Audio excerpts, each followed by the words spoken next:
മഹിയുടെ എല്ലാമെല്ലാമായി അമ്മ പോയത് വലിയ സങ്കടമായല്ലേ?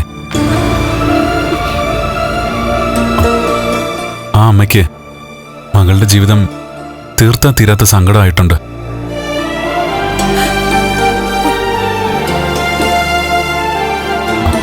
അത് ഓരോ നോട്ടത്തിലും സംസാരത്തിലും ഒക്കെ മനസ്സിലാവുന്നുണ്ട്.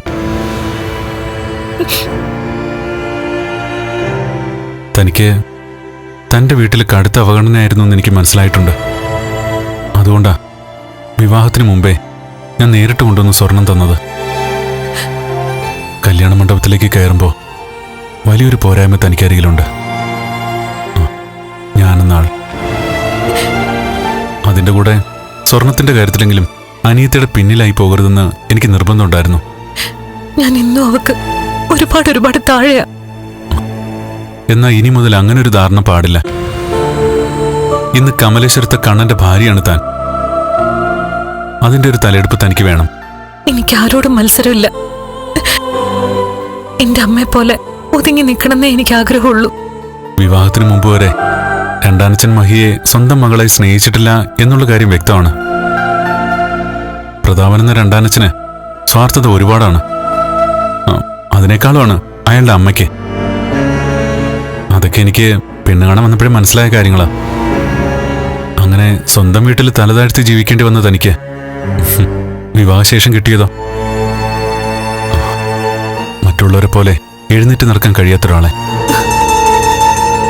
ഇത്തരം സംസാരങ്ങളൊന്നും വേണ്ടെന്ന് ഞാൻ ഇന്നലെ തന്നെ പറഞ്ഞതല്ലേ കണ്ണേട്ട. എങ്കിലും ഇടയ്ക്ക് എന്റെ മനസാക്ഷി എന്നെ കുത്തുന്നുണ്ടല്ലോ മഹി. അതെന്നെ വല്ലാതെ മുറിവേൽപ്പിക്കുന്നുണ്ട്. അങ്ങനെയെങ്കിൽ കണ്ണേട്ടന്റെ ഇത്തരം സംസാരങ്ങളാ എന്നെ മുറിപ്പെടുത്തുന്നത്. അമ്മയ്ക്ക് ഞാൻ പരമാവധി ആത്മവിശ്വാസം കൊടുത്തതാ. എന്നിട്ടും അമ്മയ്ക്ക് എന്നെ കാണുമ്പോഴൊക്കെ സങ്കടം വരിക. അതില് ആ അമ്മയെ കുറ്റം പറഞ്ഞിട്ട് കാര്യമില്ല. എല്ലാ അമ്മമാർക്കും പെൺമക്കളുടെ ജീവിതം അവരുടെ ജീവിതത്തെക്കാളും പ്രധാനമാണ്. രണ്ടാനച്ഛന്റെയും അയാളുടെ അമ്മയുടെയും അതുപോലെ തന്നെ കരുണ എന്ന അനിയത്തിയുടെയും ഭരണത്തിൽ ശ്വാസം മുട്ടി കഴിഞ്ഞിരുന്ന മകൾക്ക് കല്യാണശേഷമെങ്കിലും നല്ലൊരു ജീവിതം കിട്ടുമെന്ന് ആ അമ്മ ആഗ്രഹിച്ചു കാണും. അതാ ഈ വിവാഹത്തോടെ ഇല്ലാതായത്. ഞാൻ ഇങ്ങനൊന്നും ചിന്തിച്ചിട്ടില്ല കണ്ണേട്ട. അതെന്തെങ്കിലും ആയിക്കോട്ടെ. പക്ഷെ ഒരു കാര്യം, ഇനി അങ്ങോട്ട് അച്ഛനും അമ്മയും അനിയത്തിയും പറയുന്നതല്ല, എന്റെ വാക്കുകളായിരിക്കണം മഹി കേൾക്കേണ്ടത്. അത് പിന്നെ എന്നോട് പ്രത്യേകിച്ച് പറയേണ്ട കാര്യമില്ലല്ലോ കണ്ണേട്ട. മനസ്സുകൾ തമ്മിൽ പൊരുത്തമുണ്ടെങ്കിൽ എത്ര കാലം വേണേലും സന്തോഷത്തോടെ ജീവിക്കാം.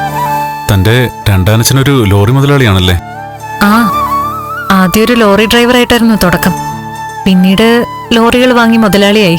ഇപ്പോ ലോറിയും പിന്നെ ക്വാറിയും ഒക്കെ ഉണ്ട്. ഞാൻ പറഞ്ഞല്ലോ, ഈ ലോറിയും ഡ്രൈവർമാരെയൊക്കെ കാണുമ്പോ എനിക്കെന്തോ അവരോട് അറിയാത്തൊരു ദേഷ്യം തോന്നിപ്പോവുക. എന്നുവെച്ചാ ഒരു ലോറിയാണല്ലോ എന്റെ അച്ഛന്റെ ജീവനെടുത്തത്. എന്നെ ഈ പരുവത്തിലാക്കിയതും ആ ലോറിയാ. അന്ന് CCTV ദൃശ്യങ്ങളൊന്നും ഇല്ലാത്തതിനാൽ അവൻ രക്ഷപ്പെട്ടു. പിന്നെ ആ ആക്സിഡന്റിന് ദൃക്സാക്ഷികളും ഇല്ലായിരുന്നു.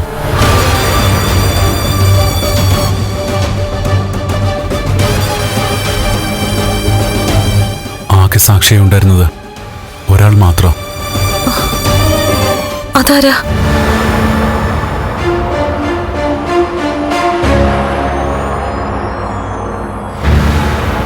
അന്ന് പിറന്നാൾ ദിവസം എനിക്കൊരമ്മ ഒരു അയ്യപ്പ വിഗ്രഹം തന്നിരുന്നു.